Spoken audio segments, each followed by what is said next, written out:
How many gates does the wind come through? Most people would answer without hesitating. 4. 4 winds. North, south, east, west. Simple. But there is a chapter in one of the oldest manuscripts ever preserved on earth. A chapter the Ethiopian Bible kept in full, while almost every other tradition quietly set it aside. And that chapter answers the question differently. Not 4, 12. 12 gates.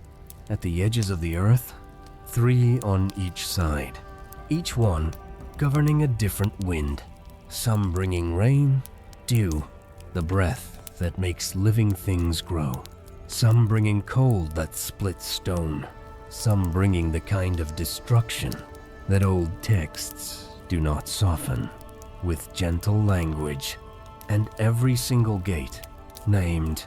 Tonight, we are going into that chapter, not as a curiosity, not as theater, as a carefully preserved witness that one community of believers in the Ethiopian highlands chose to keep inside their Bible when the councils of the Western world were voting it out of theirs. The text is 1 Enoch, chapters 76 and 77, preserved in full, only in Ge'ez, the ancient sacred language of Ethiopia. Tonight I want to take you through all 12 gates, gate by gate, direction by direction, wind by wind, because what this chapter preserved is not only a cosmology, it is an answer to a question that human beings have been asking at every edge they have ever stood at. Is anyone governing what comes through? The answer the Ethiopian Bible kept is more specific, more precise, and more quietly comforting than anything I expected to find. The first time I read this chapter slowly, breathe with me. We are going there together tonight. Before I ever speak these words out loud, I try to listen to how they sound in the dark first. And tonight, one part of this text is still echoing in me. I am Pastor Michael, and I want to be honest with you about how I came to this chapter. I was not looking for the gates. I was reading through 1 Enoch, the full gaze text, the way the Ethiopian Orthodox tradition preserved it. Not the fragments, not the shortened versions, the full manuscript. And somewhere in the middle of chapter 76, I stopped. Not because the language was difficult, because it was too specific. It was giving me numbers. It was giving me directions. It was giving me a structure so precise, so architecturally deliberate, that I had to put the page down for a moment and ask myself, why does this exist? Why would an ancient text, preserved by scribes in the Ethiopian highlands, spend an entire chapter mapping the gates of the wind? Not 4 winds, 12 gates, 3 doors per side. Each wind described, each wind categorized, some named as blessings, some named as harm, and all of it kept while councils elsewhere were narrowing their shelves, kept while other traditions were deciding which books were necessary and which could be set aside. The Ethiopian Orthodox Tewahedo Church, one of the oldest continuous Christian communities on earth, did not set this aside. They kept 1 Enoch inside their canon. They kept chapter 76 inside their 1 Enoch. They kept the 12 gates inside their chapter 76. And because they kept it, we are here tonight. Now, the book itself. The gaze name for the book of Enoch is Mäṣḥafä Henok. Mäṣḥaf means book, scroll, a written thing worthy of being carried. Henok is Enoch. Mäṣḥafä Henok. In the Ethiopian tradition, this is not a fringe document, not a curiosity on a side shelf. It is scripture. It has been scripture for a very long time. The preservation goes back to the Aksumite Empire, the ancient Christian kingdom of northern Ethiopia, which formally adopted Christianity in the 4th century, largely through the work of a man named Frumentius of Tyre, a Syrian-born scholar who became the first bishop of Aksum. That moment of adoption, that 4th century decision, is part of why one Enoch survived in full. Because the Aksumite Church received a canon that still included Enoch before the Western councils had finished narrowing theirs, and the Ge'ez scribes who copied Mäṣḥafä Henok, generation after generation, in monasteries on lake islands, in highland communities built on rock, preserved chapter 76 with the same care they gave every other page. That matters tonight, because the 12 gates are not a modern rediscovery. They are not a YouTube revelation. They are not something someone found hidden in a footnote last year. They are a chapter that was read aloud, prayed over, copied by hand, and handed forward for over 1,500 years. And the detail inside that chapter, the detail I want to place carefully in your hands tonight, is not the count alone. It is the system behind the count. The reason 12 gates exist instead of 4 winds is not a scribal error, not a regional embellishment, not a theological accident. It is a deliberate architecture, a way of saying, the wind is not simple. The world that presses against you from every direction is not simple, and the governance of that world is more precise, more named, more intentional than most of us have ever been shown. That is what 1 Enoch chapter 76 preserved, and that is where we are going tonight. Slowly, carefully, gate by gate, stay close, because the detail I cannot stop returning to is not the gates themselves. It is the system behind them. The reason 12 is not an accident, and why a scribe in an old Ge'ez monastery chose to copy this chapter carefully while the rest of the world was setting it aside.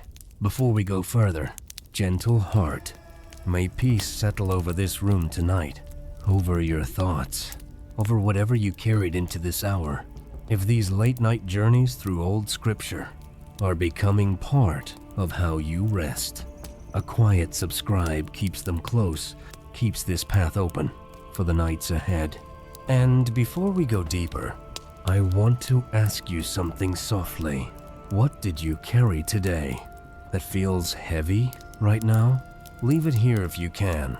Now, back to the text. Because the world Enoch walked into is older and stranger than most people have ever been taken into slowly. There are figures in ancient sacred literature who are introduced simply, almost quietly, and then the text takes them somewhere that changes the entire scale of what you thought the story was. Enoch is one of those figures. In Genesis, he is given 7 verses. 7 verses across the whole of the Hebrew text. He lived 65 years. He fathered Methuselah. He walked with God. He lived another 300 years. He walked with God. And then he was not, for God took him. That is all Genesis says.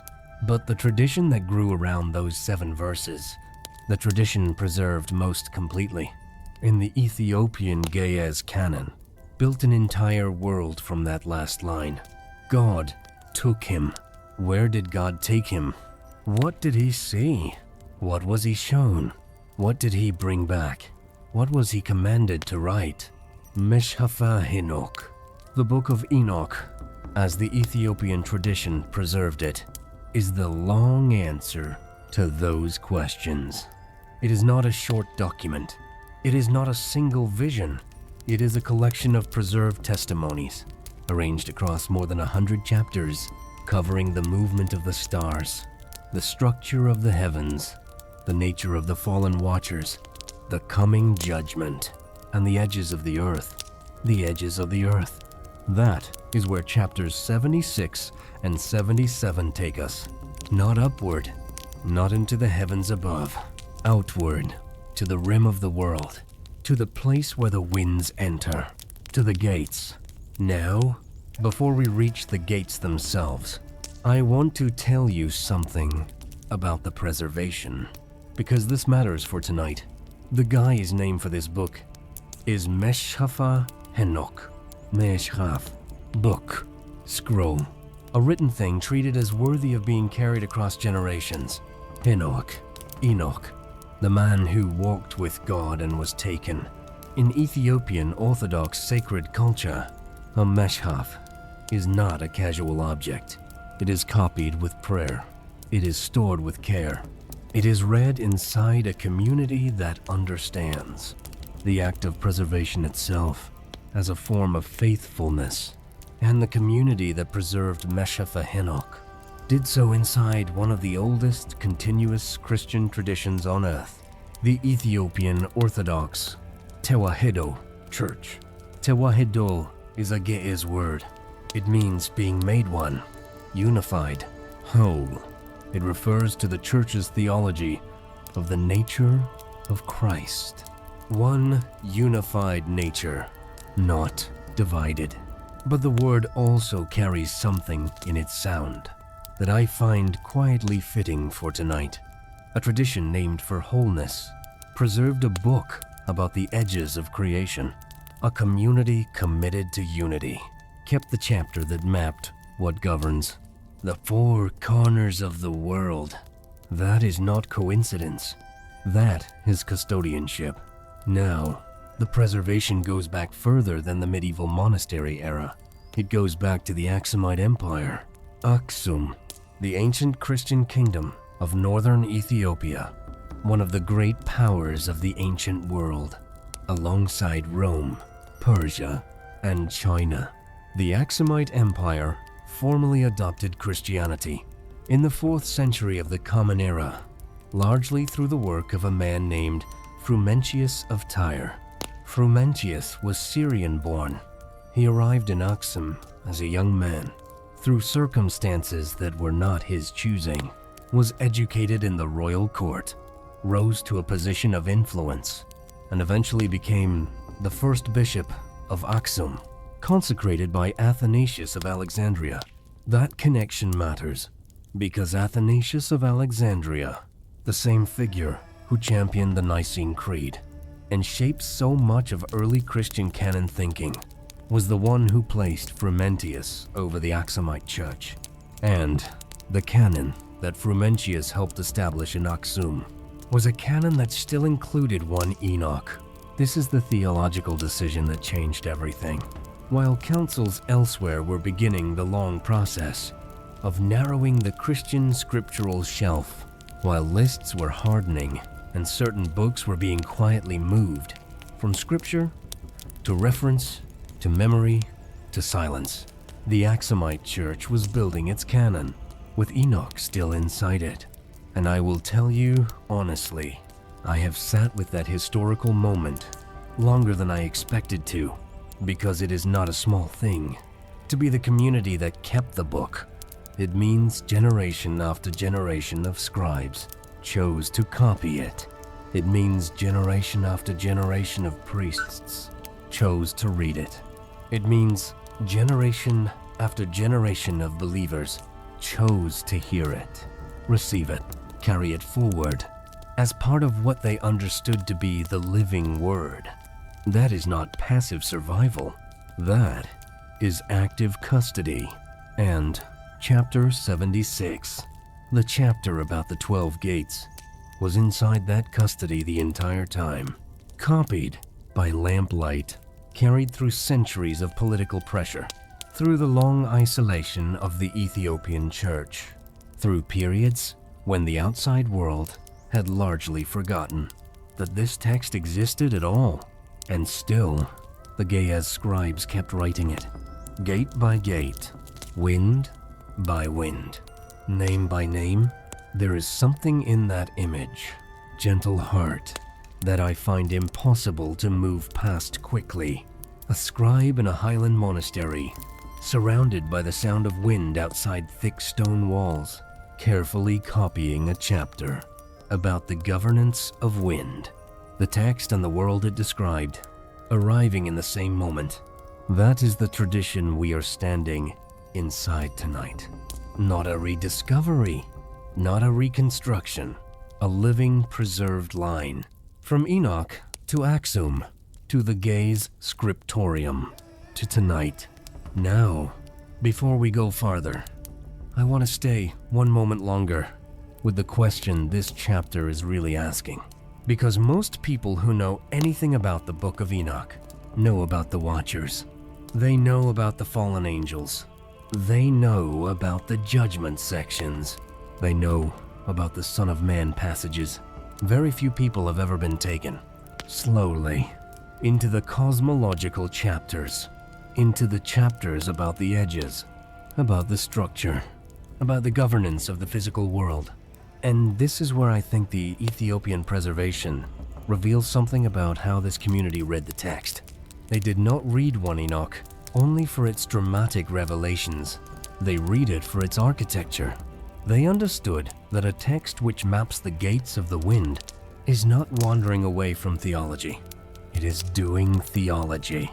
It is saying the world has a structure. That structure is governed.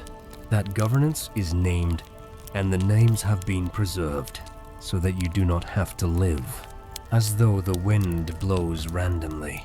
That is what the Ethiopian canon decision kept alive. And that is why, before we reach the first gate, I need you to feel the weight of the tradition. We are standing inside, because once we go through the gates, once we name the winds, once we count the doors, the question underneath all of it is going to feel different. Not abstract, personal, but that question waits at the other side of the gates. For now, the architecture itself is waiting, and the detail I cannot stop returning to is not the gates themselves. It is the system behind them. The reason 12 is not 4. The reason 3 doors per side is not a scribal error. The reason this structure exists at all, and why a community surrounded by wind and water and stone decided that exact count was worth preserving. That is where we are going next. Every ancient culture that left records about the wind. The Egyptians mapped 4 winds. The Greeks named 4 winds. The Babylonians oriented their cosmology around 4 cardinal directions. The Hebrew scriptures speak of the 4 winds of heaven again and again. In the Psalms, in Daniel, in Zechariah, in Ezekiel. 4, always 4. So when you open 1 Enoch chapter 76 and the text begins describing the gates of the wind, the natural assumption is that you are about to receive the same ancient picture. 4 winds, 4 gates, 1 per direction. Simple, but the chapter does not do that. It does something that stopped me completely the first time I read it carefully. It gives each direction 3 doors, not 1 gate per side, 3 gates per side, 4 sides, 12 gates total. And then, before you have even absorbed the count, the chapter begins describing what comes through each one. Not just wind direction, wind character. Some gates send out winds that bring rain. Some send dew. Some send warmth that opens the ground for seeds. Some send cold that makes rivers freeze. Some send hail. Some send the kind of dry burning air that the text does not describe gently. And then, the chapter does something even more extraordinary. It names which gates are good for the earth, and which are not. It makes a moral judgment about the wind, not a spiritual metaphor, not a poetic gesture. A specific categorization, preserved in the gaze text, in the full Ethiopian manuscript tradition, that says, "These winds bless, these winds harm, and the count of each is not equal. Now, before we walk through each direction, I want to stay with the question of why 12? Because this is not arbitrary. The structure of 3 gates per cardinal side maps onto a larger numerical theology that runs through 1 Enoch and through the Book of Jubilees, Mäṣḥafä Henok, the other great Ethiopian preserved text. 3 and 4 multiplied together give 12. 12 months in the solar year, 12 tribes of Israel, 12 gates in the wall of the heavenly city, as described in later Revelation literature. 12 gates at the edges of the earth, as described here. This is not coincidence inside these texts. It is a pattern, a deliberate numerical architecture that the Ethiopian scribes who copied both Mäṣḥafä Henok and Mäṣḥafä Henok would have recognized immediately. The world is structured in 12s. The heavens above are structured in 12s. The edges of the earth are structured in 12s. Order all the way to the rim. Now, here is the manuscript detail I want to place in your hands. The Dead Sea Scrolls, discovered at Qumran beginning in 1947, contained Aramaic fragments of 1 Enoch from Qumran Cave 4. These fragments are among the oldest physical evidence we have for Enochic literature. Some date to the 2nd century before the Common Era. In those Qumran fragments, confirm the antiquity of the 12-gate structure. They are incomplete. The Aramaic Enoch from Qumran does not give us the full chapter 76. Pieces are missing, pieces are damaged. The full architecture of the 12 gates, with all the wind descriptions, all the categorizations, all the named characters of each gate, survives complete only in Ge'ez, only in the Ethiopian manuscript tradition. The Dead Sea Scrolls confirm the structure was ancient. The Ethiopian text gives us the full preserved detail. Together, they tell us something important. This was not invented in Ethiopia. This was not added by Ethiopian scribes. This was original, and the Ge'ez tradition kept it whole, while the Aramaic fragments survived only in pieces. I will tell you honestly, that detail changes how I read chapter 76, because it means the 12 gates are not regional color. They are ancient architecture. They were being copied in the Judean desert in the 2nd century before Christ, and they were being copied in the Ethiopian highlands 1500 years later. The same structure, the same count, the same moral judgment about the winds, preserved across 2 entirely different manuscript traditions, separated by centuries and continents. That is what textual survival looks like when a community decides something is worth keeping. Now, the chapter itself, 1 Enoch 76, opens with Enoch being shown the 4 quarters of the earth and the winds that blow from them. The text is direct. It does not build slowly toward the gates. It names them. 3 gates on the north, 3 gates on the south, 3 gates on the east, 3 gates on the west, and from each set of 3, different winds proceed, not randomly, not interchangeably. Each gate has its own character. Each wind carries its own weight. Each opening in the rim of the world sends something specific into the earth. That specificity, gentle heart, is what I want you to carry into the next movement, because the 4 winds tradition that most ancient cultures preserved gives you direction. The 12-gate tradition that 1 Enoch preserved gives you something more. It gives you character. It tells you that what presses against you from the north is not one thing. It is 3 things with 3 different natures coming through 3 different doors. And that distinction between direction and character, between where wind comes from and what kind of wind it is is the heart of what chapter 76 preserved, and what the Ethiopian Bible decided was worth handing forward. But the names I cannot stop returning to are not the count. They are the descriptions. The north gate that sends frost, the south gate that sends the burning air, the eastern gates where something enters alongside the wind that I have never heard anyone slow down on long enough to name. That is where we are going next. Stand at the northern edge of the earth for a moment, not as a metaphor, as the text asks you to. Enoch stood there. He was shown the gates and what the northern gates send into the world. The chapter describes with a precision that feels almost like a weather report written by someone who understood that weather is never only weather. The first northern gate sends out dew, rain, peace, and life. That is the first gate. That is what comes through the first door on the northern side. Peace and life alongside the rain. Not just moisture, not just precipitation. Peace. The text uses that word deliberately. It is not decorating a meteorological observation. It is saying that some winds carry a moral quality, an effect that reaches beyond the physical, into something the earth receives as a blessing.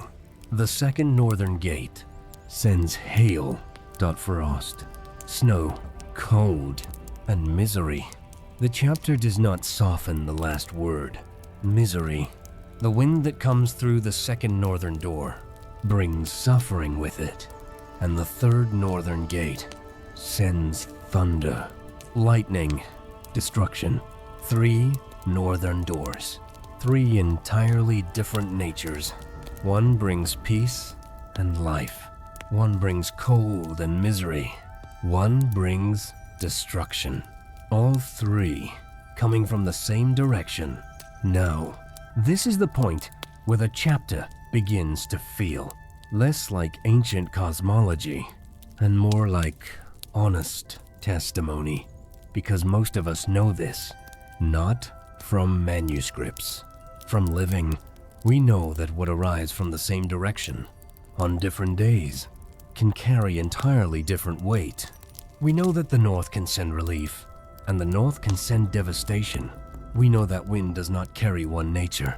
The Ethiopian scribes who preserved this chapter were not naive farmers cataloging weather patterns. They were theologians, preserving a witness that said, "The world that presses against you is not uniform. It is not simply good. It is not simply harsh.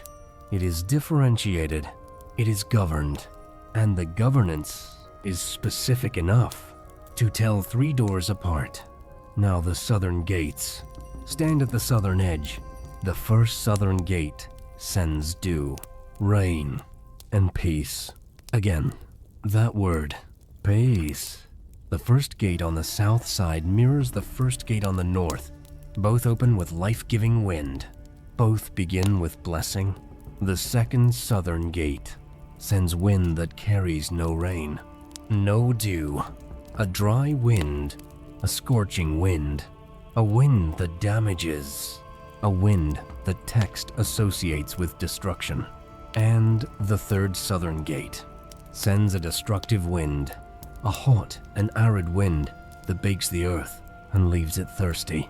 Notice the pattern on both the north and the south.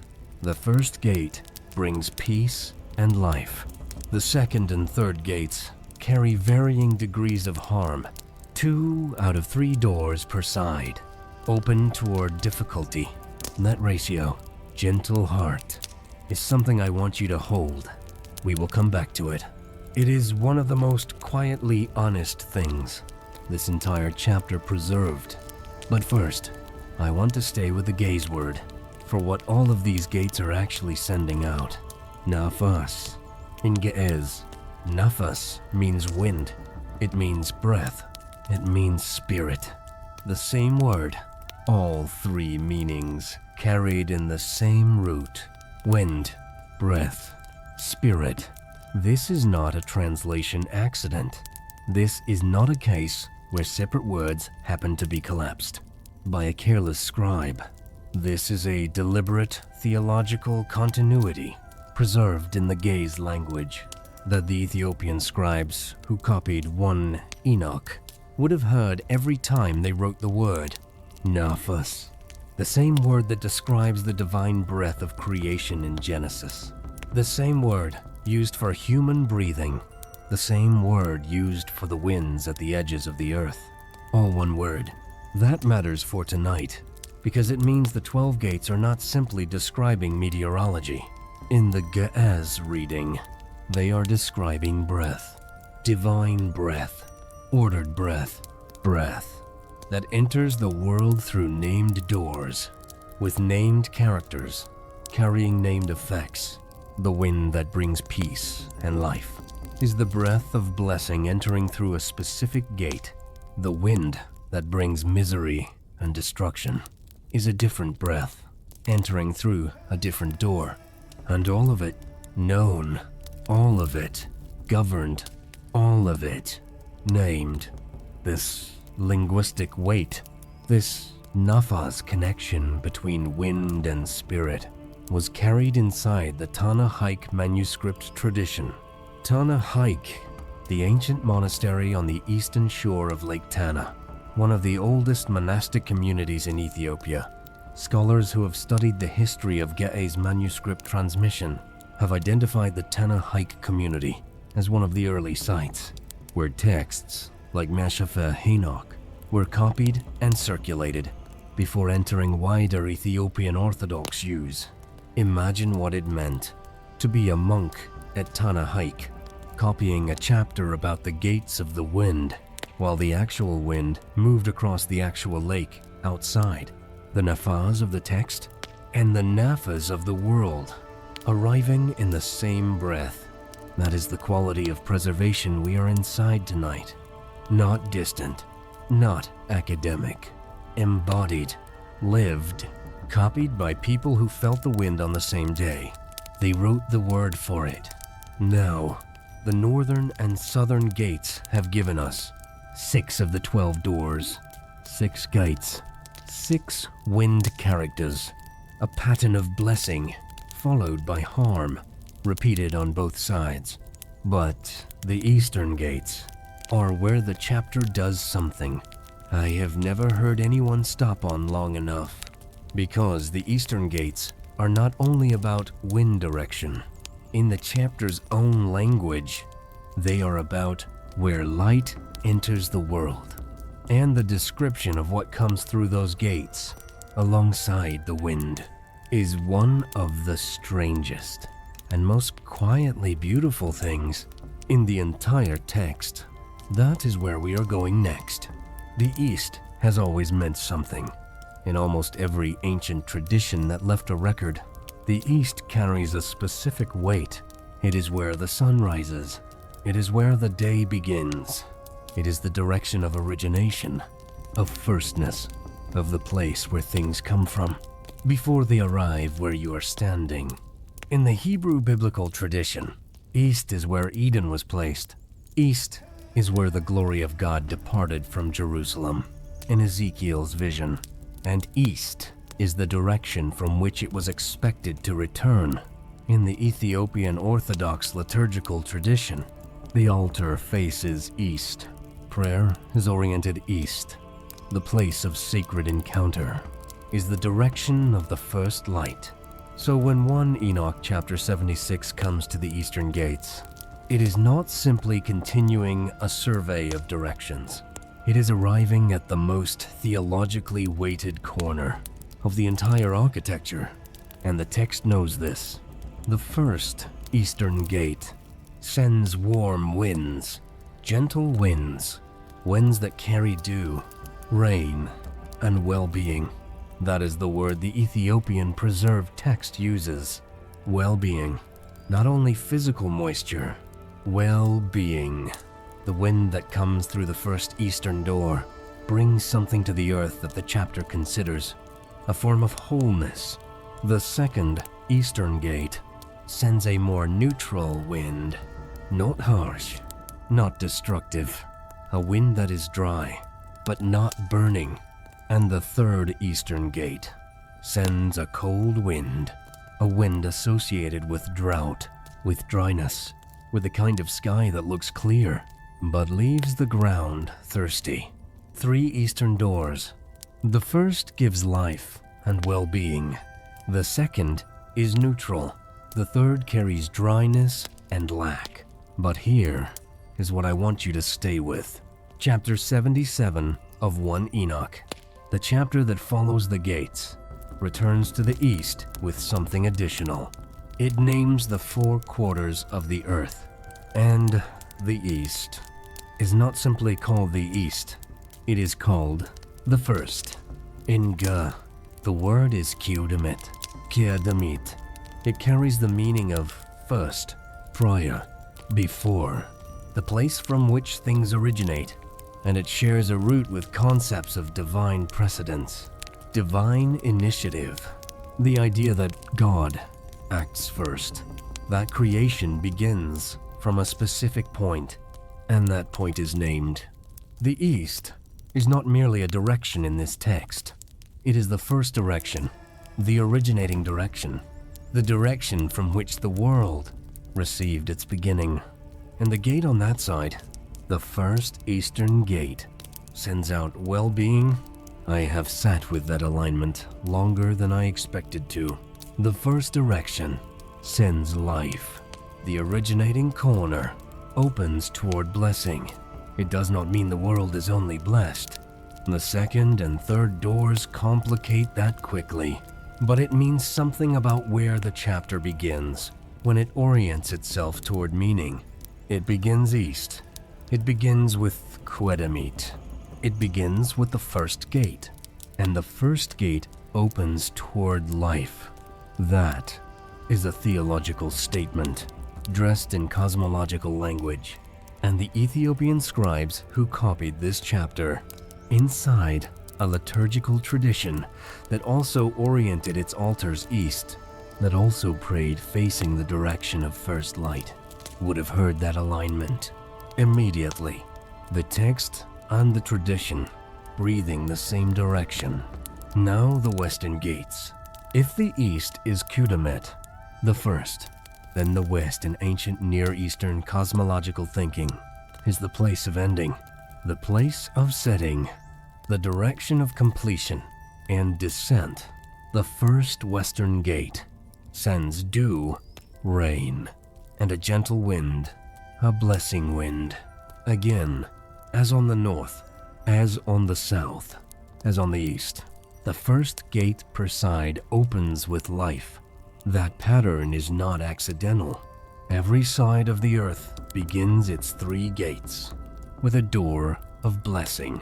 Every direction, no matter which way you face, has a first door that sends something good. The second western gate sends cold and frost and dryness. The third western gate sends mist, cloud, a heavy pressing sky that the text associates with obscuring, with the kind of sky that makes you forget there is a sun above it. 3 western doors. Life at the first, cold and dryness at the second, heaviness and obscuring at the third. Now stand back from all 4 sides. 12 gates, 3 per direction. North, south, east, west, and on every single side. The first gate sends blessing, and on every single side, the second and third gates carry varying degrees of difficulty. The architecture of the world, according to the Ethiopian preserved text, is not random. It is not chaotic. It is not uniformly gentle. It is structured so that every direction you face has a door of life at its beginning, and doors of difficulty behind it.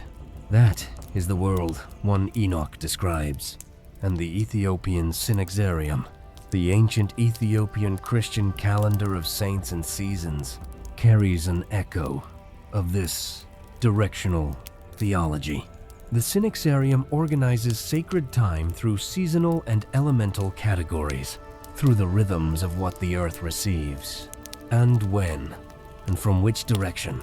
Scholars who have studied the relationship between the Ethiopian Synaxarium and the cosmological sections of 1 Enoch have noted that this directional theology, this sense that creation is organized along moral and physical lines, running through specific gates, shaped how Ethiopian Orthodox communities understood not only the world, but the year, the sacred calendar, and the gates of the wind, reading the same architecture from different angles. That is what it means for a text to be truly canonical, not simply listed, not simply referenced, but woven into how a community reads the world, marks the seasons, understands where blessing comes from, and why the difficult winds also have a name. Now, we have walked through all 12 gates. North, 3 doors. South, 3 doors. East, 3 doors. West, 3 doors. We have felt the difference between them. We have heard the wind character of each one. We have stood at the eastern edge, at Qumran, at the first direction, and felt what it means that the first gate there sends life. But 1 Enoch 76 does not end with the tour. It ends with a judgment, a specific word about which winds are blessings and which are not, a categorization, a ratio, and that ratio, gentle heart, is not equal. And why it is not equal? Why the ancient text admitted that openly. Why the Ethiopian Bible kept a chapter that told the truth about how many difficult winds enter the world compared to gentle ones. That is the question the next is going to answer. And the named phrase inside the text that holds that answer is coming next.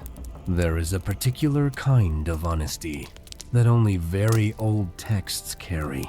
Not the honesty of argument, not the honesty of debate, the honesty of a community that has lived long enough and suffered enough and watched the world carefully enough to stop pretending.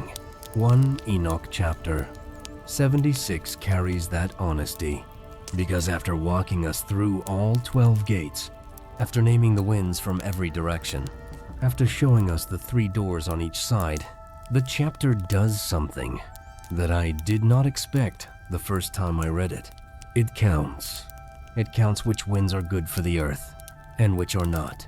And when the counting is done, the number that comes back is not the number most people would want to hear. 4 winds bring blessing. 8 winds bring harm. 4 out of 12. The chapter does not apologize for this. It does not surround it with comfort. It does not immediately pivot to a reassurance. It simply states it. 4 gates send what is good. 8 gates send what is difficult, destructive, damaging, and the Ethiopian Bible kept that sentence. I want to stay here for a moment, because I think this is one of the most important things this chapter preserved. Not the cosmological detail alone, not the architecture of 12, the willingness to tell the truth about what the world is actually like. We live under more difficult wind than gentle wind. That is what the text says, not as despair, not as a reason to give up, as an honest account of the world that a faithful person is asked to live inside. And the Ethiopian tradition kept this honest account because they understood something that comfortable religion often forgets. A text that tells the truth about difficulty is more trustworthy than a text that does not. When a chapter admits that 2/3 of the gates send harm and still insists that those gates are governed, named, known, then the comfort that follows is not thin comfort. It is weight-bearing comfort. It has earned its ground. Now, let me show you where this honest accounting shows up in ancient textual history in a way that surprised me. In the 1890s, a remarkable discovery was made. In the Ben Ezra Synagogue in Cairo, Egypt, the synagogue's Geniza, a storage room where Jewish communities preserved worn and damaged sacred documents rather than destroying them, contained over 300,000 manuscript fragments. This collection became known as the Cairo Geniza. Among those hundreds of thousands of fragments, scholars found material related to Enochic literature. Not complete chapters, not full manuscripts, fragments, pieces, traces of a tradition that had been circulating in Jewish communities far beyond the Ethiopian highlands. The Cairo Geniza fragments connected to Enochic cosmology confirms something important. The ideas preserved in 1 Enoch chapter 76. The structure of wind governance, the categorization of winds as blessing or harm, were not an isolated Ethiopian invention. They were part of a wider ancient world that understood the wind in exactly this way.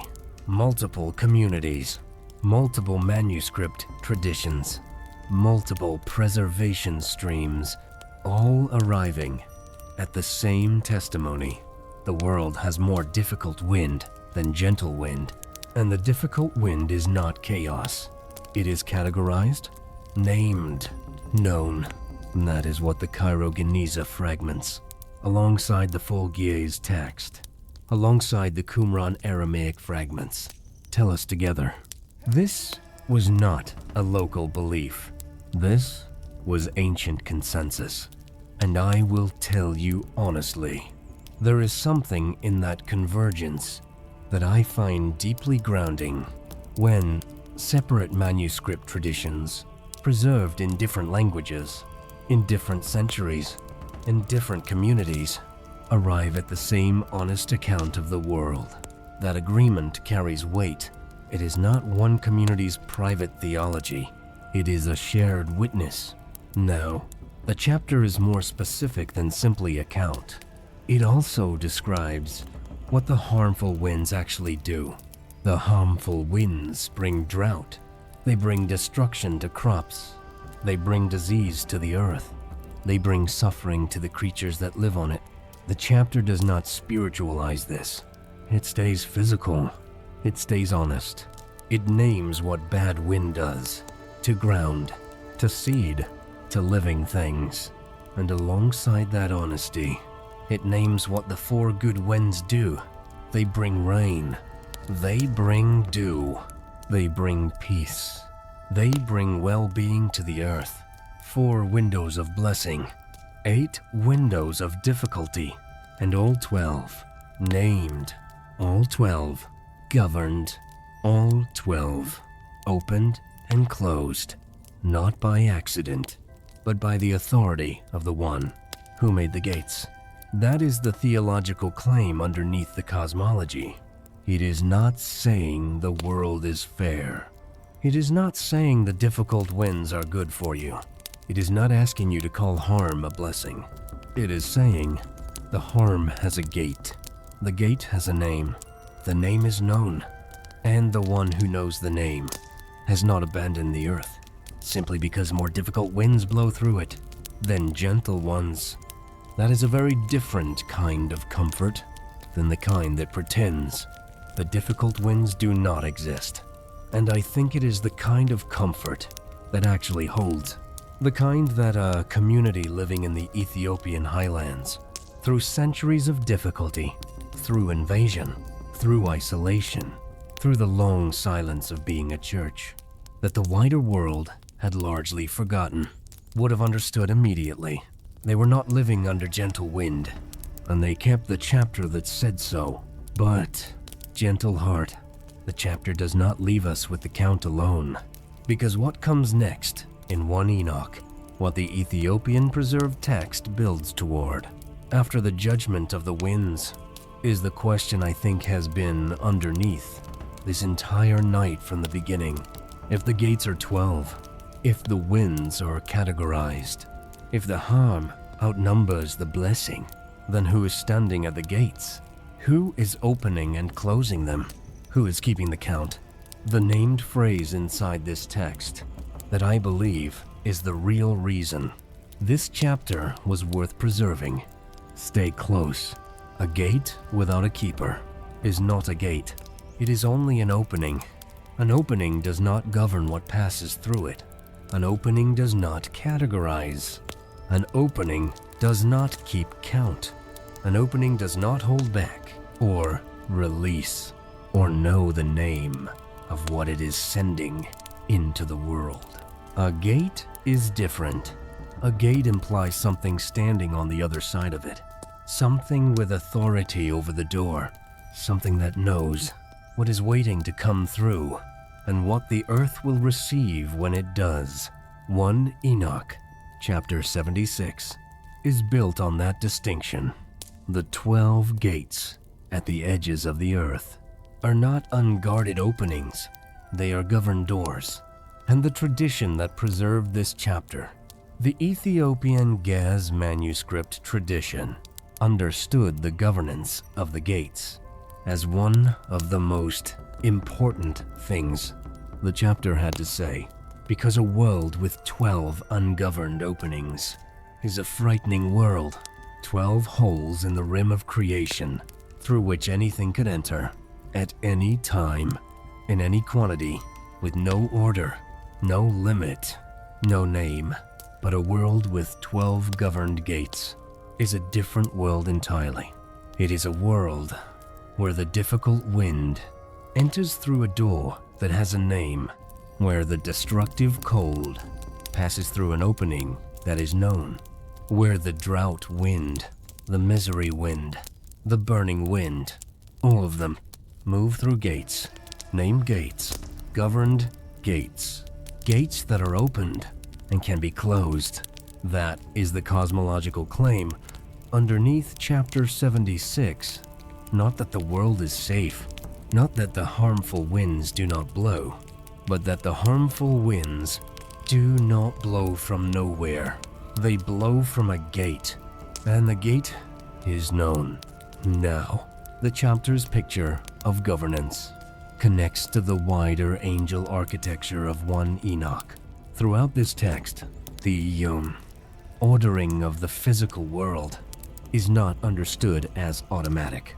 The stars do not move by themselves. The seasons do not turn by themselves. The sun does not rise by itself. These movements are governed. They are assigned. They are carried out by beings whose names the text preserves, whose assignments are specific, and whose failure to carry out those assignments is treated in 1 Enoch as a form of cosmic wrongdoing. The same governance applies to the gates. The winds do not select their own doors. They are sent through specific openings by specific authority. That authority, that named governance at the edges of creation, is what the Ethiopian scribes were copying when they copied chapter 76. And I want to tell you where they were copying it, because the where matters tonight. Tana Haiq, the monastery of Tana Haiq, on the eastern shore of Lake Tana, in the Amhara region of northern Ethiopia. Tana Haiq is one of the oldest monastic institutions in the Ethiopian Christian world. Its foundation traditions reach back to the earliest centuries of Christianity in Ethiopia. Scholars who have traced the transmission history of Ge'ez manuscripts have identified the Tana Haiq community as one of the early and significant sites through which texts like Mäṣḥafä Henok entered wider Ethiopian Orthodox circulation. This was not a grand imperial archive. This was not a royal library. This was a monastic community on the edge of a large highland lake, surrounded by water, surrounded by wind, surrounded by the exact landscape that chapter 76 was describing. The winds came off Lake Tana. The monks felt them. The winds came through the highland passes. The monks heard them, And in the same hours that the wind moved outside the monastery walls, the monks inside were copying the chapter. That said, the wind comes through named gates, governed by named authority, at the edges of the earth. I cannot read that without feeling something, not sentiment, something more specific than sentiment, the feeling of a community whose daily physical life was in genuine conversation with the text they were preserving. They were not copying an abstraction. They were recording a witness about the world they were actually living in. The wind was real. The governance was real. The gates were real. And the act of copying chapter 76 was an act of trust. Trust that the wind they felt, the wind that came off the lake cold in the morning, and warm and dry in the afternoon, and violent and unexpected in the storm season, was not random. It had a gate. It had a name. It came through a governed door. That is what Tana Haiq preserved. And that is why the preservation matters, beyond the academic question of textual history. Because a community that preserved a text about governed winds, while living under ungoverned feeling winds, was making a statement of faith, not a naive statement, not a comfortable statement, a costly one. It costs something to believe that the wind that damages your crops comes through a named gate. It costs something to trust that the cold that splits stone passes through a governed door. It costs something to write down that the destructive wind is known. When the destruction feels random, the monks at Tana Haiq paid that cost. With ink, with lamplight, with the slow, patient labor of copying a chapter has been named. Now, what I want you to carry forward is not only the governance, it is the implication of the governance. If the gates are guarded, if the winds are sent through specific doors by specific authority, then the harmful winds are not evidence that creation has been abandoned. They are evidence that creation is known. All of it. The gentle parts and the difficult parts. The 4 doors of blessing and the 8 doors of harm. The dew and the frost. The peace and the misery. All of it inside a governance that has a name. That is the testimony the Ethiopian Bible preserved. Not a world where only good things happen. Not a world where the gates of harm are closed forever. A world where the gates are named. Where the winds are known. Where nothing that enters the earth enters unwitnessed. And I want to stay with that word for a moment. Unwitnessed. Because I think it is the word underneath everything chapter 76 is trying to say. The 12 gates exist, not so that we can predict the weather. They exist so that we can know the world we are living in is not outside of witness. Nothing blows through unnoticed. Nothing enters unnamed. Nothing arrives without passing through a door that the ancient text preserved in the careful hands of a community that believed the naming was worth the labor. And now I want to come to the question that this image of governance leads directly into. Because the image of the monk at Tana Haiq, copying the chapter about the gates, leads directly into the question of why anyone would preserve this. Not why it is interesting, not why it is architecturally impressive, why a community of believers would decide that the 12 gates belonged inside their scripture when the councils of the Western world had already decided they did not. That question, and the answer the Ethiopian tradition gave it, is where we are going next. In the year 363 of the Common Era, a council of bishops gathered in the city of Laodicea, in what is now Western Turkey, a city the New Testament itself addresses in the book of Revelation, a city with a long Christian memory. The bishops who gathered there produced a series of canons rules and decisions governing the life of the church. Canon 60 of that council circulated a list of books considered acceptable for reading in Christian communities. One Enoch was not on it. That absence was not a small thing. The Council of Laodicea was not the only voice in early Christian canon formation. It was not universally binding. Other councils spoke. Other traditions weighed in. The process was long and layered, and it did not happen in a single vote, in a single room, on a single afternoon. But the direction was clear. Across the councils and lists and decisions that shaped the Western Christian canon, one Enoch was being moved, not toward the center, away from it, from scripture to reference, from reference to memory, from memory to silence.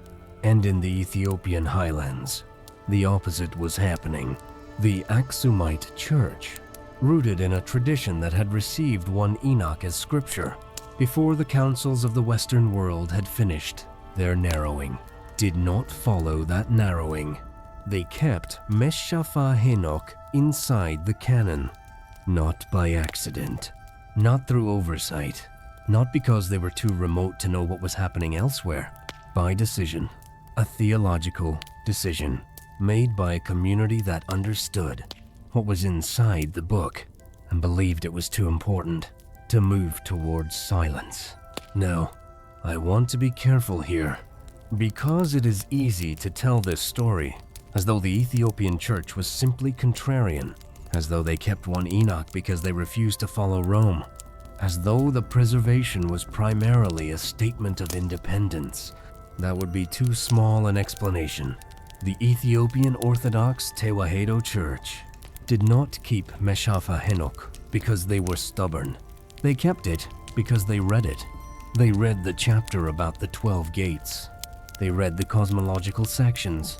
They read the testimony about the edges of creation and the governance of the winds and the naming of the doors. And they made a judgment. This belongs in our scripture. This tells the truth about the world. This belongs in the hands of the people we are responsible for. That is a pastoral decision, a deeply pastoral decision. And I think the Council of Laodicea, on the other side of that judgment, made a different pastoral decision. They were looking at communities in the urban Mediterranean world, communities that needed clarity, needed a settled shelf, needed to know which books were authoritative, without the complexity of Enochic cosmology on top of everything else they were navigating. Neither decision was made carelessly, but the consequences of the decisions were very different. The community that followed Laodicea eventually lost one Enoch entirely, lost the chapter about the 12 gates, lost the honest accounting of the winds, lost the architecture of creation's edges. The community that did not follow Laodicea kept all of it, and tonight we are the beneficiaries of that keeping. Now, there is one more layer to this that I want to name carefully. The Ethiopian Orthodox Tewahedo Church did not preserve one Enoch in isolation. They preserved it inside a canon that also included the Book of Jubilees, Mäṣḥafä Kufali, the Book of Careful Time, and it included Maccabean, and it included texts that the Western canon does not know by name. This is a broader theological instinct, not just a single book decision. The Ethiopian canon reflects a community that believed the world described in Scripture should be large enough to contain the world they were actually living in, a world with difficult winds, a world with named gates, a world where the edges of creation are governed by an authority that does not pretend the harm is not real. That world needed a scripture large enough to hold it, and the Ethiopian canon is large enough. I will tell you honestly that when I sit with that decision, when I feel the full weight of what was kept and why, I am moved by the trust it required. Trust that the difficult chapter was worth the difficulty. Trust that the honest cosmology would not frighten believers away from faith, but would ground them more deeply in it. Trust that a community living under real wind needed a text that named real wind, not a text that pretended. The wind was always gentle. That is why the Ethiopian Bible kept this. Not because they were unusual, not because they were contrarian, not because they were isolated from the wider Christian world, because they were pastorally honest. And pastoral honesty is one of the rarest things in the long history of religious communities. Now, before we move toward the vulnerability break and toward the place where the study begins to release the body into rest, I want to give you one more thing. Not a canon argument, not a historical detail, a phrase, a specific phrase inside 1 Enoch chapter 76 that I believe is the real reason a scribe at Tana Haiq would have chosen to copy this chapter carefully rather than set it aside. One phrase in the text itself that tells you everything about why the 12 gates were worth keeping. That phrase is coming next. There is a moment in chapter 77 of 1 Enoch, after the 12 gates have been described, after the winds have been categorized, after the count has been given, where the text pauses, not to rest, not to soften what it is just said, to orient. It turns to the 4 quarters of the earth, and it names them, not just directionally, theologically. The East is called the first, in Ge'ez, Qudamit. Say that word quietly for a moment. Kedemit, first, prior. The place from which origination comes, the direction from which the world received its beginning. And the West is called the place of diminishing, the place where things descend. The North is named the place of cold and of the hidden things. The South is named the place of what is nearest, what presses close. 4 quarters, 4 names, each one carrying a meaning that is not simply geographic, but it is the East. Qudamit, the first, that I want to stay with, because in the Ge'ez language, Qudamit does not only mean first in sequence. It carries the meaning of what precedes, what initiates, what comes before the rest, because it is the source. In Ethiopian Orthodox liturgical language, this root, kedem, appears in contexts of divine precedence. The God who comes before, the one who was there, before the gates were made, before the winds were named, before the earth had edges to stand at. And when 1 Enoch 77 names the East as Qudamit, it is not only giving a direction, a label. It is saying, the direction from which life and light enter the world is the direction of God's prior presence. The East is first because God was there first. The gate on the eastern side, the gate that sends well-being and life into the world, opens from the direction of divine precedence. That is not a meteorological observation. That is a confession. And a scribe at Tana Haiq, sitting inside a liturgical tradition where the altar faces east, where prayer is oriented toward the first direction, where Qudamit is not an abstract theological term, but a living word embedded in worship. That scribe would have felt this phrase differently than we do. For that scribe, copying the word Qudamit in chapter 77 was not adding a label to a map. It was writing the name of the direction toward which the whole community prayed. The gate and the altar pointing the same direction. The cosmology and the liturgy speaking the same word. That is what made this chapter worth copying. Not the exotic detail, not the unusual cosmology, not the fact that it described 12 gates instead of 4 winds, the fact that it arrived at the same place. The community was already standing, facing east, facing Qumran, facing the first direction from which life enters the world. Now, I want to bring this together. We have walked through all 12 gates. We have felt the character of the winds. We have heard the honest count. 4 blessings, 8 difficulties. We have understood the governance, the named authority behind the doors. We have felt the weight of the canon decision, the pastoral trust, the costly keeping, and now we have arrived at Qumran, the word that tells you where the chapter is really pointing, not toward complexity, not toward a cosmological system, interesting in itself and nothing more, toward the first direction, toward the originating source, toward the one who was before the gates, and made the gates, and named the gates, and governs the gates still. That is what the Ethiopian Bible preserved. Not just a map, a confession, a community saying, even at the edges of the earth, even at the doors of the harmful winds, even at the gates that open toward misery and frost and destruction, the first direction is known. The first gate sends life.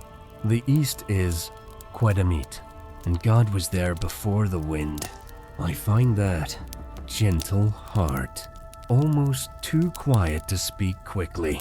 It is not a triumphant statement. It is not loud theology.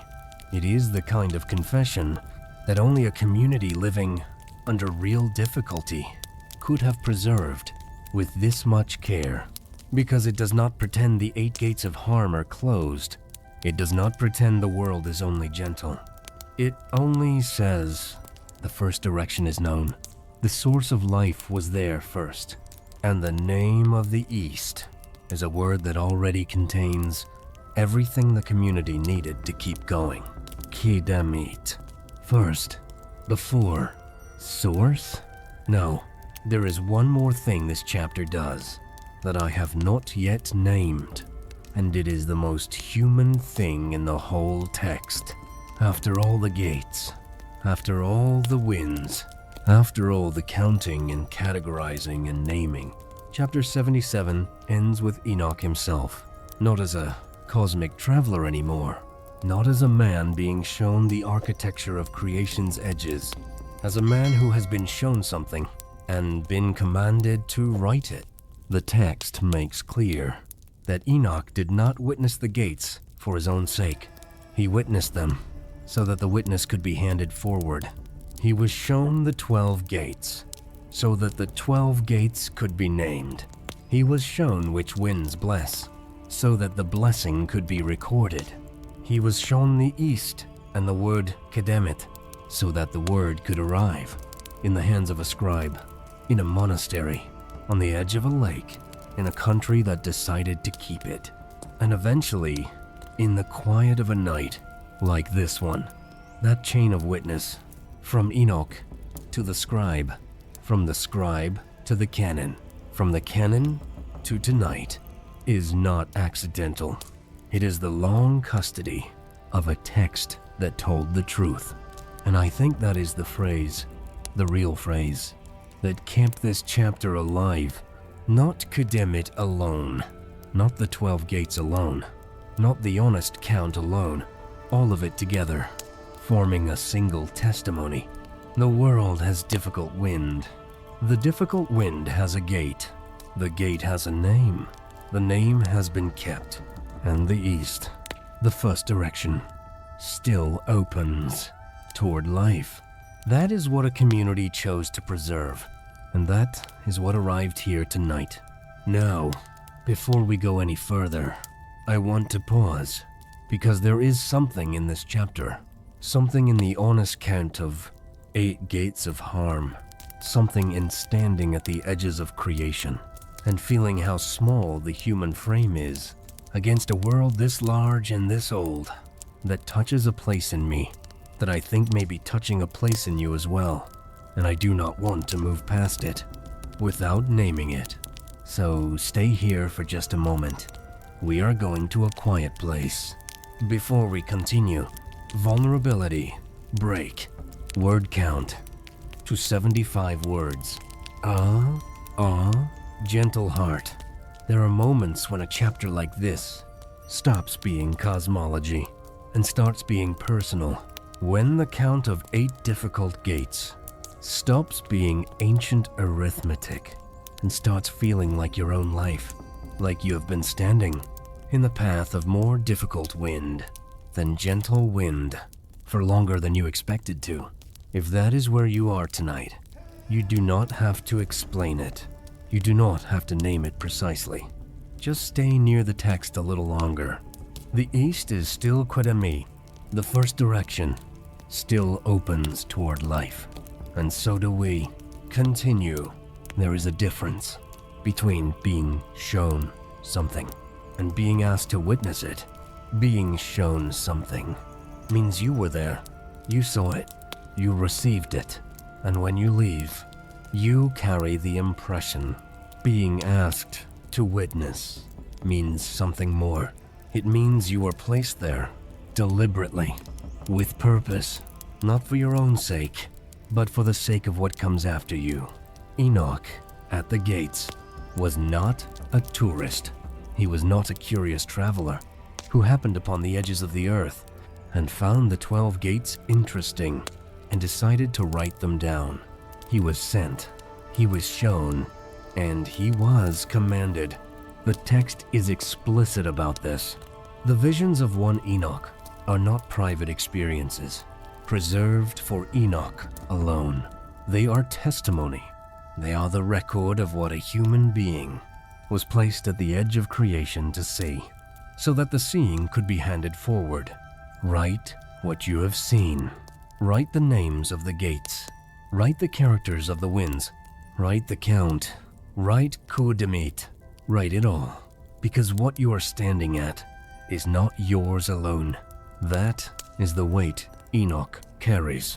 In one Enoch.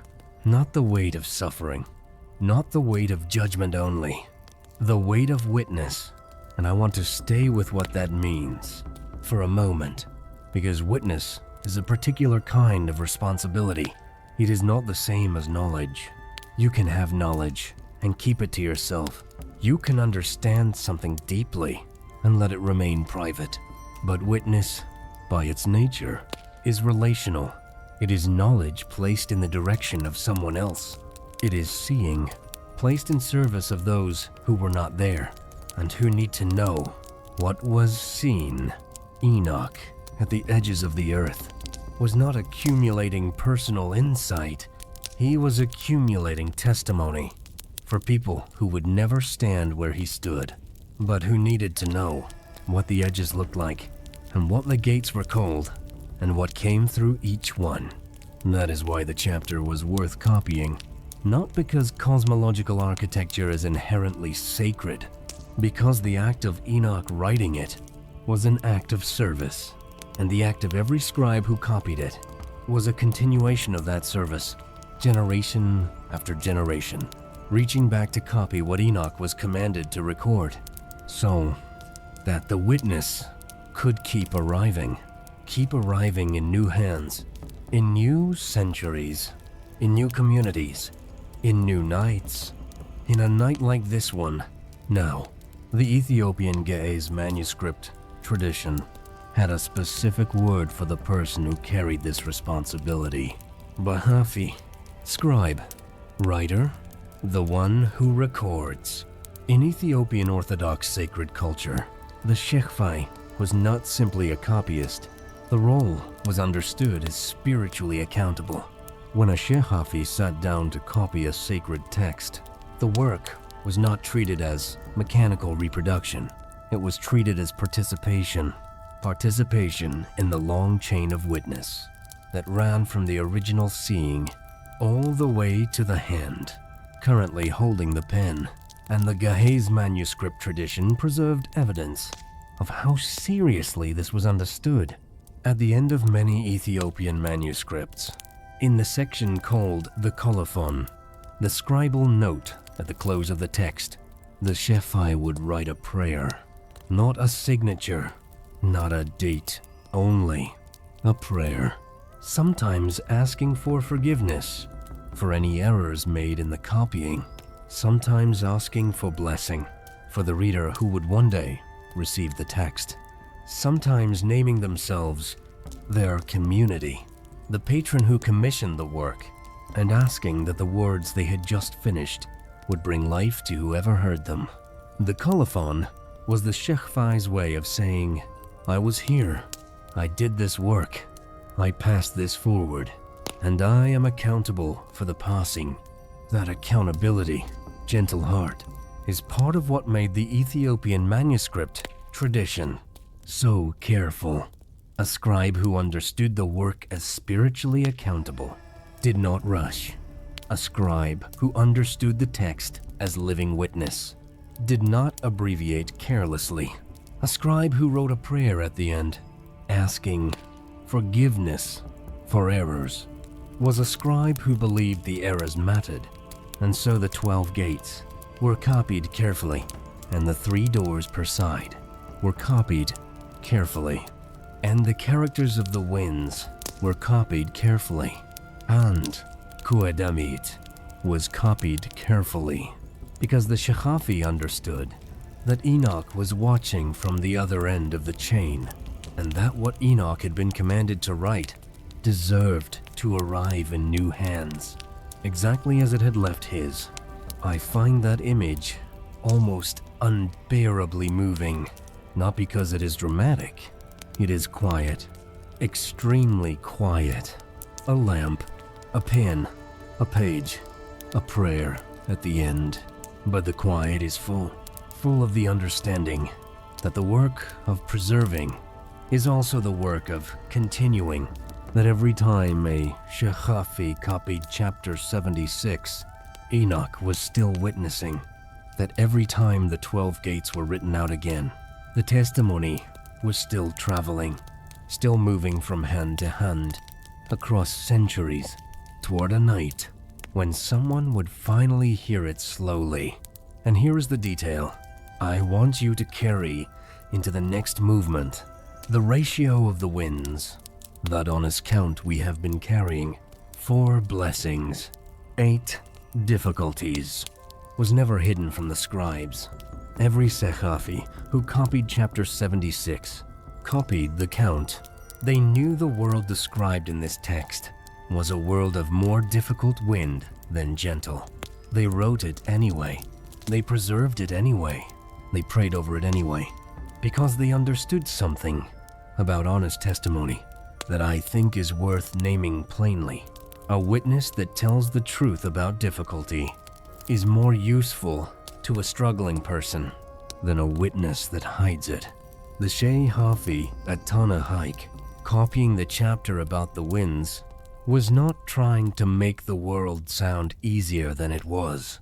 They were trying to make the world sound governed, and there is all the difference in those two things, because the difficult wind entering through a named gate in a governed world is entirely different from the difficult wind blowing from nowhere in an abandoned one. The Mäṣḥafä chose to preserve the governed world. Chapter 76 chose to admit the difficult count, and both of those decisions together form a kind of testimony that I think is one of the most quietly powerful things in the entire Ethiopian preserved canon. Now, the ratio we have been carrying, 4 winds of blessing, 8 winds of harm, deserves more than a passing acknowledgement, because the chapter does not simply name the ratio, it makes a judgment about it, and that judgment and what it says about how the Ethiopian tradition understood the world a faithful person lives in is exactly where we are going next. I want to return to the count. It is written in Ge'ez, and it works by moving through a sacred text, line by line, offering multiple layers of meaning. The literal layer, the allegorical layer, the moral layer, the mystical layer, all 4 applied together to every passage The Andemta tradition has a word for what a difficult text does for the person who receives it honestly. That word is temhert. Temhert. In Ge'ez. Temhert means teaching, instruction, learning, but it carries a specific weight in how the Andemta commentators used it. It is not the learning that comes from easy passages. It is the learning that comes from passages that do not yield their meaning quickly. The learning that requires sitting, remaining, pressing in, not moving past the difficult thing until the difficult thing has given you what it is holding. Temhert is earned learning, and the ratio of wins, 4:8, is a temhert passage. It is not a passage you receive easily. It is not a passage you hear once and feel comforted by immediately. It is a passage that asks you to sit with an honest picture of the world you are living in until the picture itself begins to teach you something you could not have learned from a gentler account. And what the Andemta tradition understood is that the temhert passages are often the most important ones, because the soul that has only ever been given easy accounts is a soul that has never been fully prepared for what it will actually face, prepared for the count, prepared for the 8 gates. But the soul that has sat with the honest text, that has heard the ratio and not run from it, that has stayed inside the difficult passage until the passage yielded its teaching, that soul is not surprised by hard wind. It has a name for it. It has a gate for it. It has the memory of a text that told the truth and did not abandon it inside the telling. That is what temhert produces, and that is why the Ethiopian Andemta commentary tradition is one of the reasons the ratio survived with such clarity inside the canon, because commentators who understood temhert did not try to explain the 8 gates away. They sat with them, they wrote about them, they taught them, they handed them to new generations of believers and said, "This is the world. This is the honest count. And this is what the text gives you for living inside it faithfully." Now, I want to say something plainly. Gentle heart. Before we move toward the final moment, the ratio is not an invitation to despair. I want to be very clear about that. 1 Enoch does not give us 8 gates of harm and walk away. It gives us 8 gates of harm inside a governed world. Inside a world where the gates are named, where the winds are sent, where the count is known, where Qdemet, the first direction, still opens toward life. The ratio is honest, but the honesty is inside a larger frame. And that frame of governance and naming and witness, is what changes everything about how the ratio lands. Think of it this way. If someone told you that 8 out of 12 forces pressing against your life were going to be difficult, and then walked away, that would be devastating. But if someone told you that 8 out of 12 forces pressing against your life were going to be difficult, and then stayed, and named them, and showed you the gates they come through, and told you the gates are governed, and placed in your hands a text that a community preserved for 1,500 years, because they believed the naming was worth the labor, that is entirely different. That is not abandonment. That is accompanied truth. And accompanied truth is what the Ethiopian preserved 1 Enoch offers, not the comfortable lie that only 4 gates exist. The honest count held inside a witness that refuses to let the count be the last word. The last word belongs to Kedemi. The last word belongs to governance.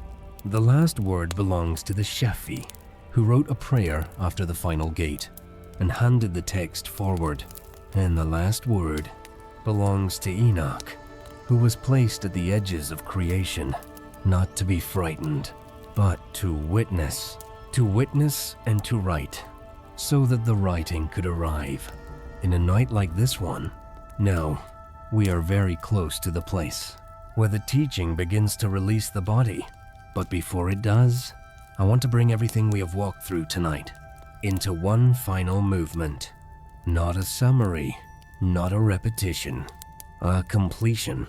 Because there is one more thing that Enoch brought back from the edges of the earth. One more thing that the Ethiopian scribes preserved. One thing that is quieter than the gates, and smaller than the count, and more personal than the ratio. And that one thing is what I believe this entire night has been building toward. It is waiting in the next. When Enoch left the edges of the earth, he did not leave empty.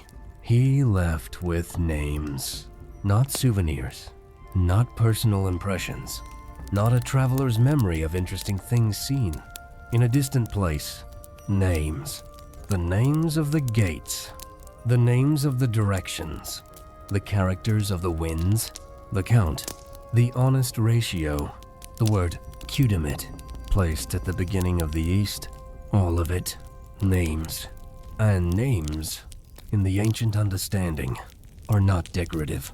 A name is a form of knowledge that changes the relationship between the one who knows it and the thing being named.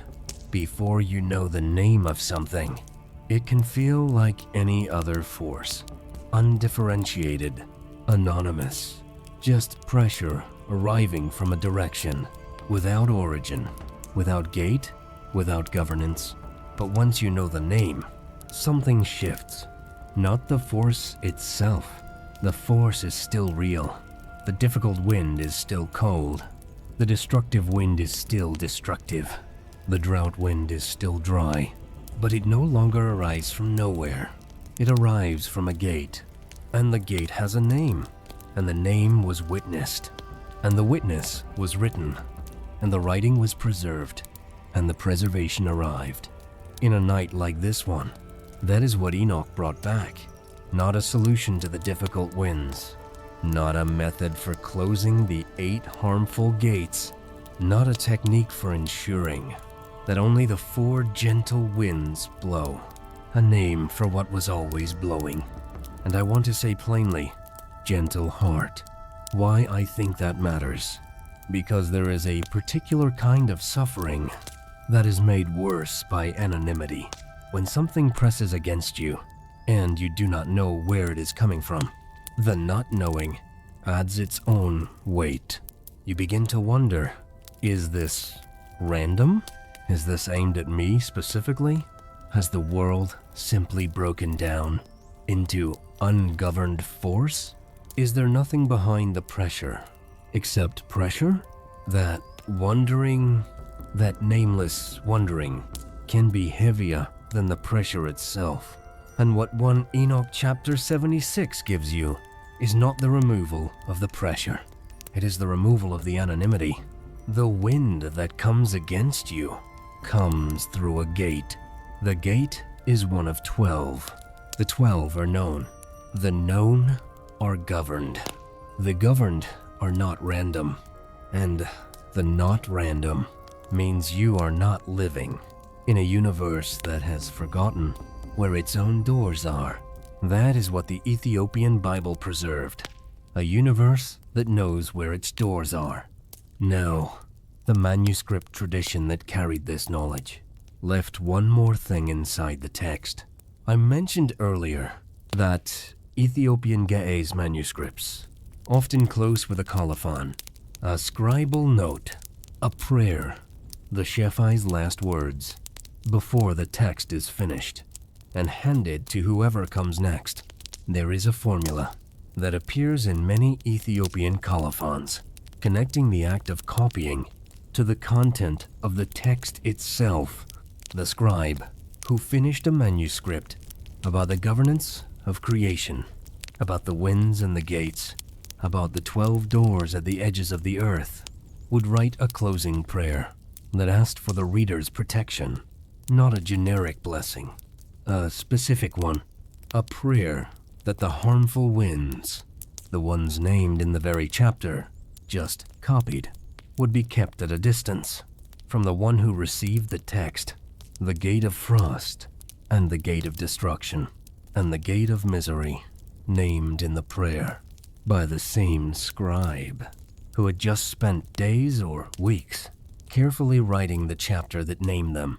Think about what that means. The Mäṣḥafä copied the honest count, copied the 8 gates of harm, copied the drought wind and the destroying wind, and the wind that brings misery, and then, at the end of the copying, turned the naming into intercession, turned the cosmological witness into a pastoral prayer. Lord, we have written the names of the harmful gates. We have preserved the honest count. Now keep the one who reads this from the worst of what comes through them. That is the colophon tradition at its most human, and I find that almost unbearably beautiful, not because it is ornate, because it is honest. The scribe did not pretend the harmful winds do not exist, even in the prayer. The prayer knows the gates. The prayer names them. The prayer asks for protection from what is real, not from what is merely imagined. That is what it means for a text to be truly lived, not kept at arm's length, not preserved as an academic object. Lived, copied until the copying became prayer, studied until the study became protection, preserved until the preservation became relationship between the scribe and the winds and the God who governs the gates. That relationship, gentle heart, is what arrived in our hands tonight. Not just a chapter about cosmology, a witness, a colophon, a prayer, a chain, and at the end of that chain, standing at the eastern gate, at Qumran, at the first direction, is the answer the whole night has been building toward. The world has difficult winds. The count is honest. The gates are 12. The governance is real. The names have been kept. And the east still opens toward life. That is what Enoch brought back from the edges. Not safety. Not the closing of the 8 gates. The knowledge that the gates are known. And the testimony that the first direction still sends what it always sent. Dew, rain, well-being, even now, even after the honest count, even with 8 gates of difficulty still opening behind it. The first gate of the east opens toward life. That is the answer. And that is what a community of believers in the Ethiopian highlands decided was worth copying and carrying and praying over and handing forward for more than 1,500 years. Now, the teaching has done its work. The 12 gates have been named. The winds have been counted. The honest ratio has been held. The governance has been affirmed. The colophon has been prayed. And Qumran, the first direction, has been placed where it belongs. At the beginning, before the gates, before the count, before the wind. The study is nearly done.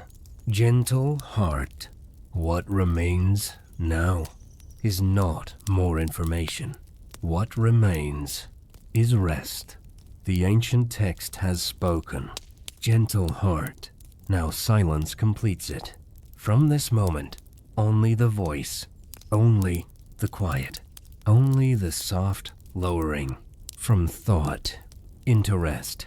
You are leaving the edges of the earth now, leaving the gates, leaving the count and the names and the directions. You do not need to hold any of it tightly anymore. The testimony remains true, whether you carry it consciously or let it settle into the deeper place where things are simply known. Let it settle there now and follow the voice the rest of the way. Ha ha ha ha ha ha ha ha ha ha ha ha ha ha ha ha ha.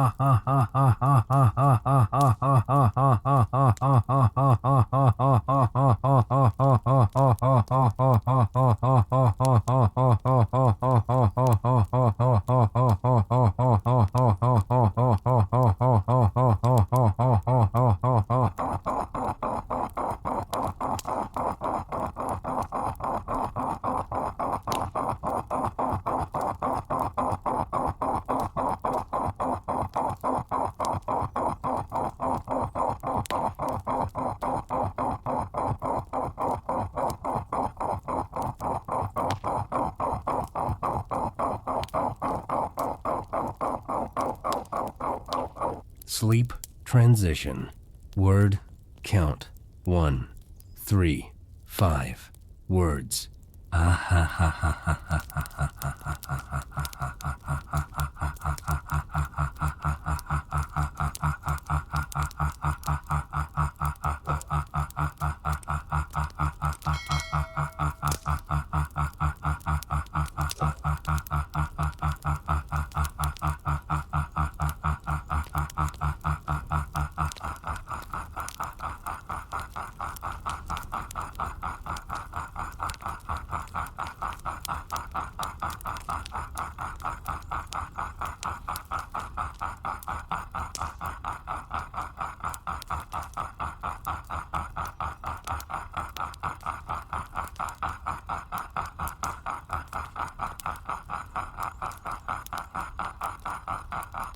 The ancient text has spoken. Gentle heart. Now silence completes it. From this moment, only the voice, only the quiet, only the slow descent from the mind into the body. No more gates, no more counting, no more naming. Only the breath, only the warmth, only the place where the study releases its grip on the night and hands you to the rest that has been waiting. We are going somewhere now, not to the edges of the earth, not to the rim of creation. Somewhere closer, somewhere older, somewhere that knows how to hold a tired person without asking anything from them. Come, there is a monastery. You do not need to know its exact name tonight. You do not need to find it on a map. You only need to know that it is real. It sits in the Ethiopian highlands, on a rise of ground, above a lake, above the wind, above the particular restlessness of water that never fully goes still. The walls of the monastery are stone, old stone, the kind of stone that has absorbed so many seasons, so many rains, so many cold highland nights, that it has its own temperature now. Not the temperature of the air outside, not the temperature of any single day, the temperature of duration, the slow warmth of stone that has been standing long enough to hold what it has received. You are inside those walls tonight, not visiting, not observing. Inside, the door behind you is thick. It fits its frame the way only very old doors fit, shaped by decades of swelling and settling into something that closes, not with force, but with completion. It is closed now, and the wind outside, the wind that comes off the lake in the dark, the wind that passes through whatever gates are open tonight, stays outside. You can hear it. That is important. You can hear it. It is not pretending the wind does not exist, but you can hear it from inside the wall, from inside the stone, from inside the place where the wind's names are written and its gates are known, and its arrival, however cold or difficult, is not a surprise. It is only weather, heard from inside a building that has stood through many seasons of it. Let the sound of the wind be company rather than threat. Let it remind you that you are inside, that the stone is between you and whatever is pressing tonight, that the door is closed, that the walls have held. They have held for a long time. The floor beneath you is stone as well, worn smooth by many feet, many years of feet, moving through the same passages, between the same walls, in the same soft shuffling rhythm of a community that has lived here longer than you can easily imagine. The stone floor is cool, but not uncomfortably so. The kind of cool that asks the body to settle, to stop generating unnecessary heat, to trust that the temperature of the room is the right temperature for rest. There is a lamp, not bright, not meant to illuminate a wide space, meant only to mark the presence of light. In a room that does not pretend, the dark is absent. A single lamp, a small wick, a flame that moves slightly in response to breath. Your breath, the room breathing, the old stone exhaling, the warmth it collected during the day. The flame responds to all of it, leaning a little, steadying, leaning again, never going out, never flaring, just present. That lamp has been lit in rooms like this one for a very long time, by hands that copied words, by lamplight, by hands that prayed, by lamplight, by hands that finished the colophon, wrote the closing prayer, set down the pen, and sat for a moment in exactly this kind of quiet. You are sitting in that quiet now. The lamp does not ask anything from you. The stone does not ask anything from you. The walls do not ask anything from you. They have been here long enough to know that the human body, arriving at the end of a long day, arriving at the end of a long study, arriving at the end of a night that named difficult things, needs something very simple. Not more information, not more instruction, not more naming. Just the room, just the lamp, just the stone, just the closed door, just the wind outside, audible but distant, present but held back. Let your body receive that simplicity. The shoulders can lower now, not by effort, by permission. The jaw can soften, the forehead can release whatever it was carrying from earlier in the day, from earlier in the night, from the concentration of the study. You were asked to think tonight. You did. That work is finished. The gates have been named. The winds have been counted. The ratio has been heard. Kitamite has been placed. All of it completed. And the completion means you can stop holding it now. Let the study rest, the way the scribe rested. After the colophon was written, the work is done. The page is finished. The text has been handed forward. You can be the person who received it, not the person still carrying it. Received, held, at rest. The lamp continues, small and steady, in the periphery of whatever remains of your seeing. It keeps its place, not demanding to be looked at, not competing for attention, just marking the presence of light in a room that holds you. Outside, the wind is moving. You can hear it in the gaps around the old door. A low sound, a long sound, the kind of wind that moves across water first, across the lake, and then across the rise of ground, and then against the stone. The stone receives it. The stone has received it many thousands of times. And every time the stone has held, it is holding now. Between you and the wind, there is old stone.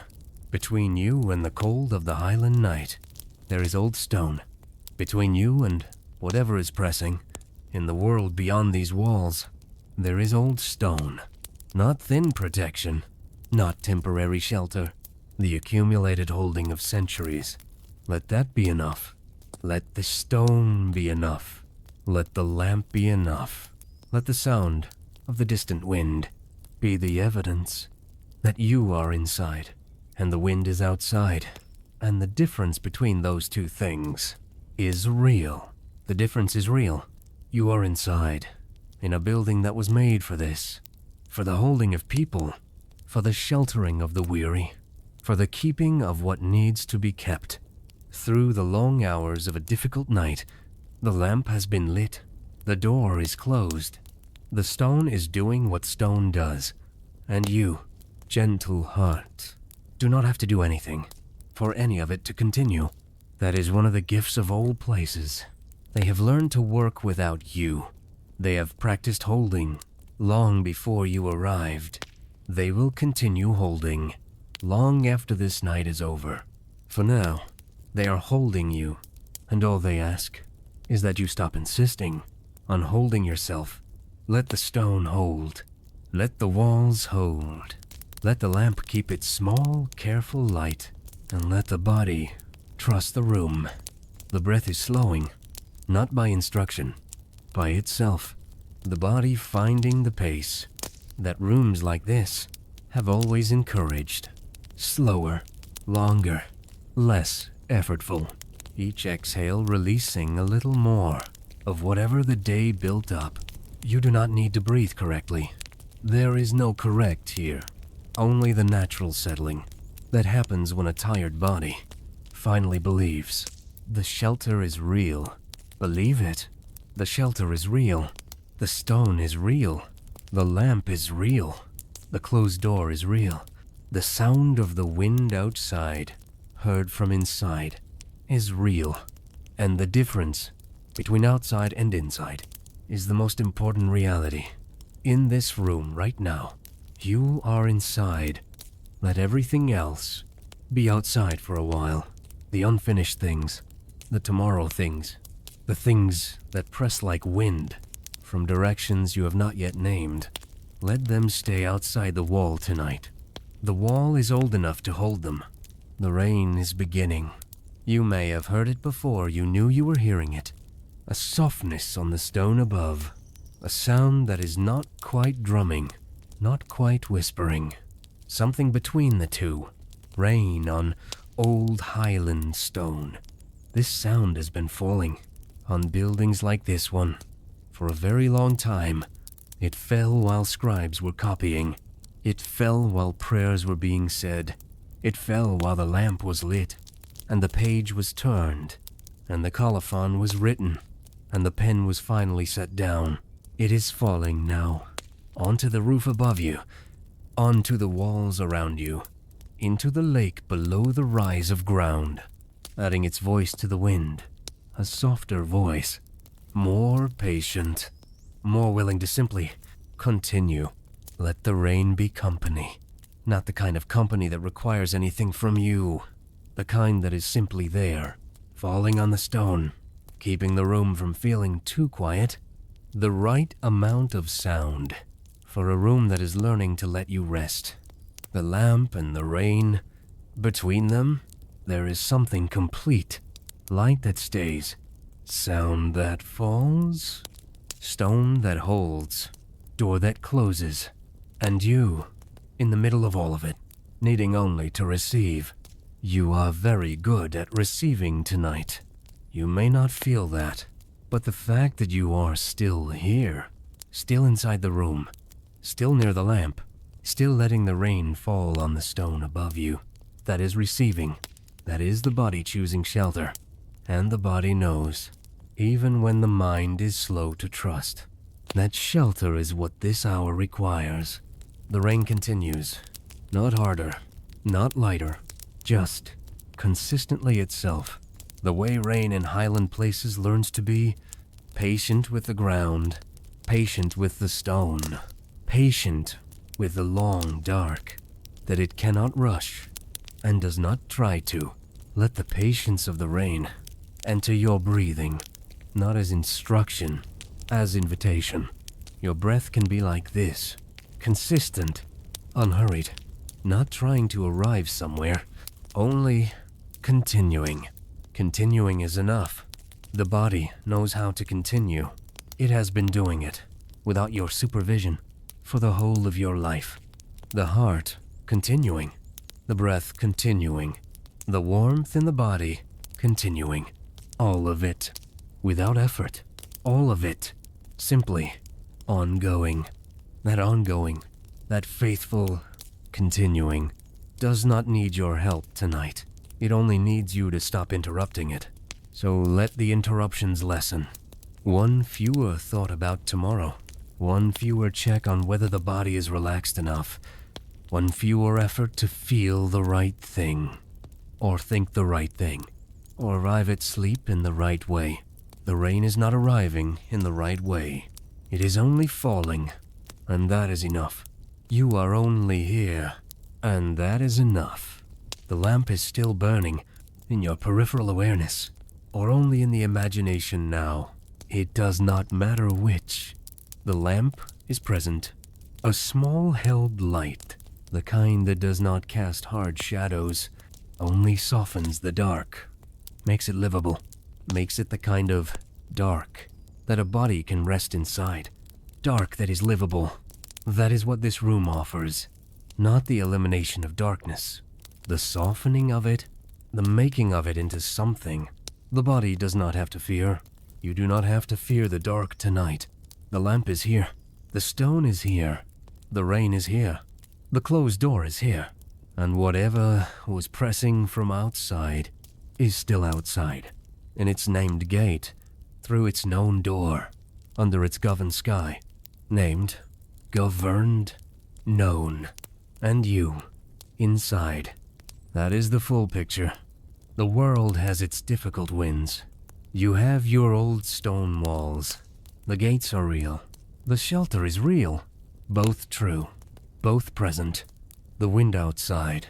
The room inside. And the inside, right now, is where you are. Stay here. The rain is patient. The lamp is steady. The stone is warm. In the quiet, persistent way of things that have held heat through many nights before this one. Warmth without urgency. That phrase, warmth without urgency, is what this room has always known how to offer. Not the sharp warmth of fire. Not the warmth that demands you notice it. The warmth of old stone. The warmth of enclosed space.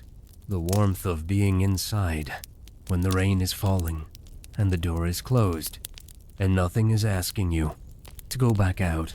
You do not have to go back out tonight. There is nowhere else to be. There is nothing else to carry. There is no other room you are needed in. This room, this lamp, this rain, this stone, this is the whole world.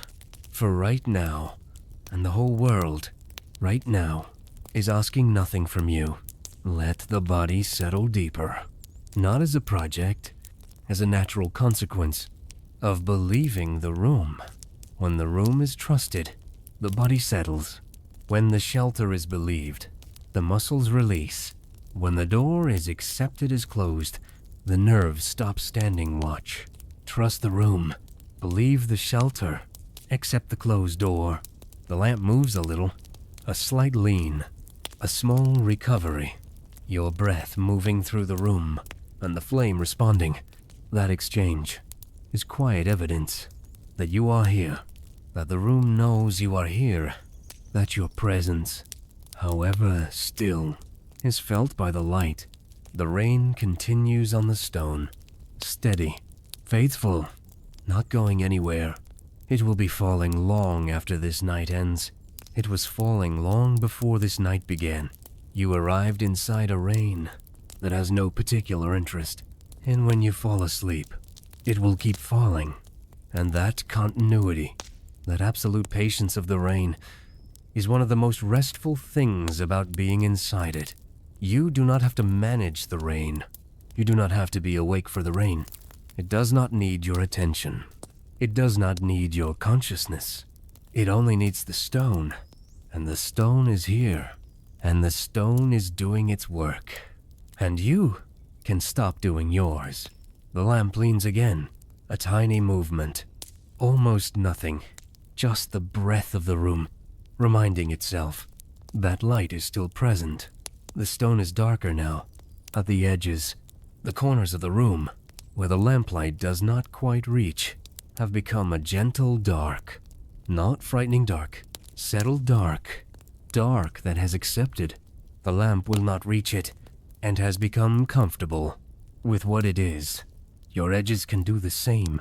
The parts of your awareness that are furthest from the lamp can settle into the gentle dark. They do not have to remain lit. Only the breathing needs to continue. Only the warmth needs to stay. Everything else can go soft, can go quiet, can move away from the center, into the acceptable dark. Let the edges soften. The thoughts at the periphery, the small urgencies that have not yet let go, the plans that keep trying to reassemble before morning has even arrived. Let them move to the edge. Let them become part of the soft, dark. Let the lamp not reach them. They will be there when morning comes. They will reassemble when the day calls for them, but the day has not called. And the night, this particular night, with its rain, and its lamp, and its old stone, and its closed door, is not asking for plans. It is asking for the simplest thing. Stay here, breathe, let the room hold what you came in carrying. The room has held harder things. It has held the weight of scribes, pressing careful words into pages. It has held the weight of prayers, offered in the dark, for people the prayer would never meet. It has held the weight of long study, the weight of trying to understand what the text was really saying, the weight of sitting with the honest count, and not running from it. It has held all of that. It can hold what you carried in tonight, so let it. Place it here, in the room, on the stone floor, near the wall, far from the lamp, in the soft dark at the edge, and leave it there. You will know where it is. It will not wander. The room will keep it, the way it keeps everything, with absolute patience and no judgment. The rain is still falling, a sound that has become more like breath now than like percussion. The room breathing, the stone breathing, the rain breathing against the roof. All of it, one slow rhythm. Your breath moving inside that rhythm, not separately, not in opposition. Inside, the way a person inside a room is inside the room. Part of it, held by it, breathing with it. There is nothing more required. Not tonight. Tonight, the breath is enough. The room is enough. The lamp is enough. The stone is enough. The rain is enough. The closed door is enough. The old walls are enough. You are enough. Simply here. Simply breathing. Simply held. The lamp burns lower. Not going out. Only settling. Finding the level at which it can burn for the whole of the night without strain. A calm flame. A patient flame. A flame that has learned to be what it is without needing to be more. You can learn from it. Not brighter. Not larger. Not asking to illuminate what does not need illuminating. Only the level at which rest becomes possible. Only the warmth and light the situation actually requires. That is enough. And you are at that level now. The rain, the lamp, the stone.